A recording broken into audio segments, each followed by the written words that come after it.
Yo, what is good, fellas? Hope you boys are all having a fantastic day. Today, we're going over the top 10 best defensive tackles in Madden 24 Ultimate Team. If you fellas are new, we post daily Madden videos. Yes, all the way through July, I have posted a daily Madden Ultimate Team video. We also post daily CFB videos. The link for that channel is in the description. Also, just want to say thank you boys for the constant support throughout July. Yes, I've been posting daily videos, but you guys are the ones watching them, so thank you guys so freaking much.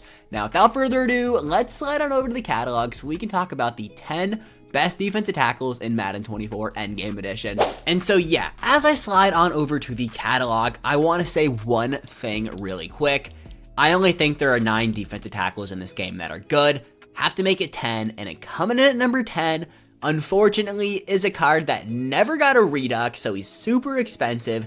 It's Bob Gullick, LTD from the Real Deal promo. I mean, 80 speed, 94 excel, 99 strength, 99 tackle, 99 block shed, 99 power move, and 94 finesse move. 6'2", 264 pounds.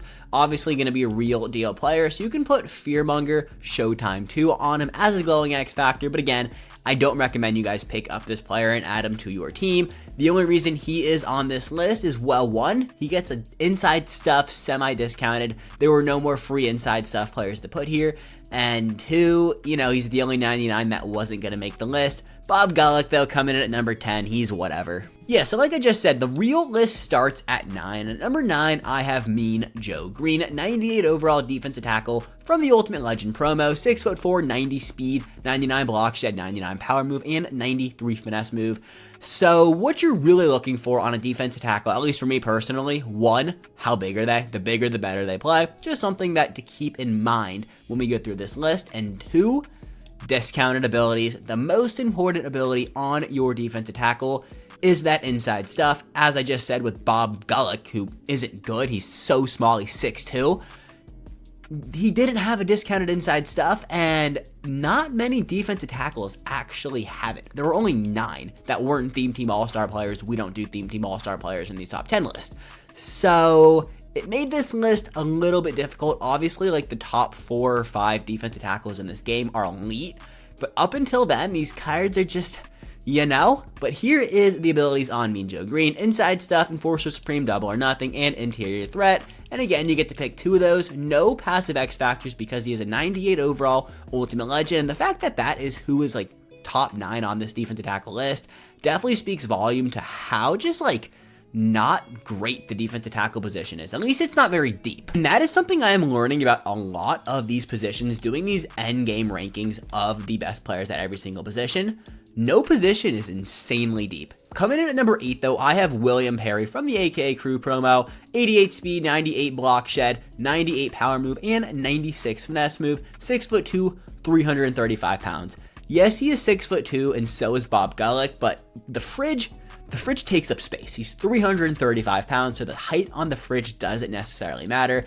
Ability-wise, on the fridge is why this card eats. He gets Run Stuffer AKA Crew, Enforcer Supreme AKA Crew, Unstoppable Force AKA Crew, but what you really want to run on this card is Momentum Shift for AKA Crew. Basically just clears all the X factors in the entire game. He was the only player for the longest time to actually have this ability, and that is why it's going to cost you 4 AP, and that is exactly why he's coming in at number 8 on the list. Other abilities on the fridge you guys can see here: Secure Tackler, Demoralizer, Interior Threat, and Lurk Artist. And where is that 1 AP inside stuff? Doesn't get inside stuff, but he does get interior threat for 0 AP, which I don't think is as good, but it is that it's good. It's not as great. As you guys can see here, he gets inside stuff for 2 AP, but again, being the only defensive tackle that gets momentum shift, had to put him in at number 8. Yeah, damn, the fridge threw me for a loop there. Could not find his inside stuff, but coming in at 7, the only time I'll ever talk about an infinite flux player is most likely during the defensive tackle videos, because, again, this position is not deep whatsoever. It's 99 overall Quinnen Williams, 88 speed, 98 block shed, 99 power move, and 94 finesse move, 6'3", 303 pounds, so definitely a bigger body out there on the defensive tackle side of things. Again, infinite flux, so obviously no good X factors, and then ability-wise, he gets free inside stuff. That is really the only reason why this card is on this list. To be fair, I wouldn't have been shocked if they didn't give him free inside stuff. EA did not know what they were doing when it came to abilities in the Infinite Flux promo, but you guys can see here he does get a decent little stack, so I think Quinnen Williams coming in at the top half of the list is fair. Yeah, so coming in at number 6, these are the players that I would like consider using. I actually used Jordan Davis on my endgame squad. I haven't boosted up to a 99 though using the token.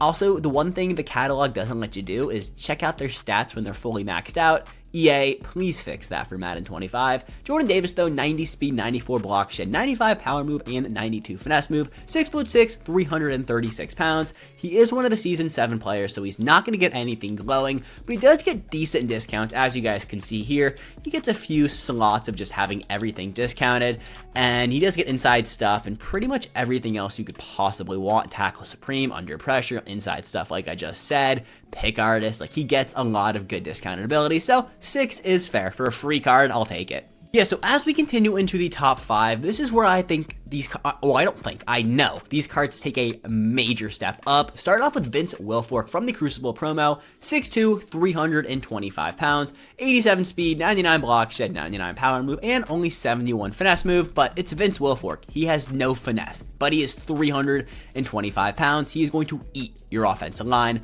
Ability-wise on Vince Wilfork, he is a Crucible card, so he does get charged up X Factors, and I do not see Colossus on him, which I thought he had, so he doesn't have charged up Colossus. It's okay, but in my opinion, charged up Colossus is the best charged up X Factor. He does have baked in inside stuff for 0 AP, which are things you love to see, as well as being a Crucible player, so he does get a bunch of discounts.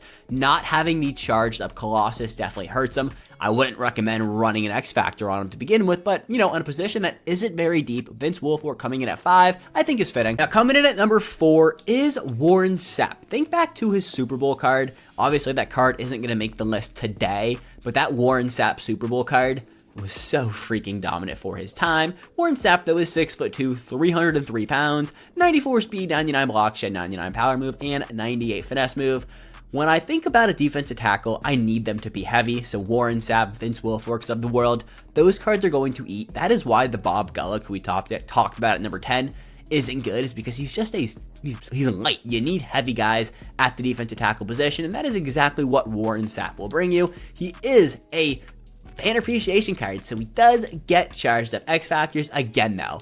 No Colossus, definitely hate to see it, but he is a fan appreciation card, so he does get a bunch of really, really good discounts. You guys can see here as I click through. We've talked about Warren Sapp a lot on the channel. He is a legend, not this card, his Super Bowl card, but this card is solid, coming in at number 4. Moving on over to the top 3, where 2 of the 3 cards in the top 3 have been in the top 3 at their position since the day they came out. First up, though, John Randle, 94 speed, 98 block shed, 98 power move, and 99 finesse move. 6'1", 290 pounds. My personal defensive tackle. I know he isn't the best, but I still rock him because I don't want to spend coins on this game. Ability-wise, he gets baked in, unstoppable force as a passive X Factor, as well as an inside stuff, a tackle supreme, an interior threat, and an enforcer supreme. As you guys can see here, a very good stack. I've talked about John Randle a lot on the channel, so we'll skip past him pretty quick. And coming in at number 2, the newest addition to the list, the rookie premier,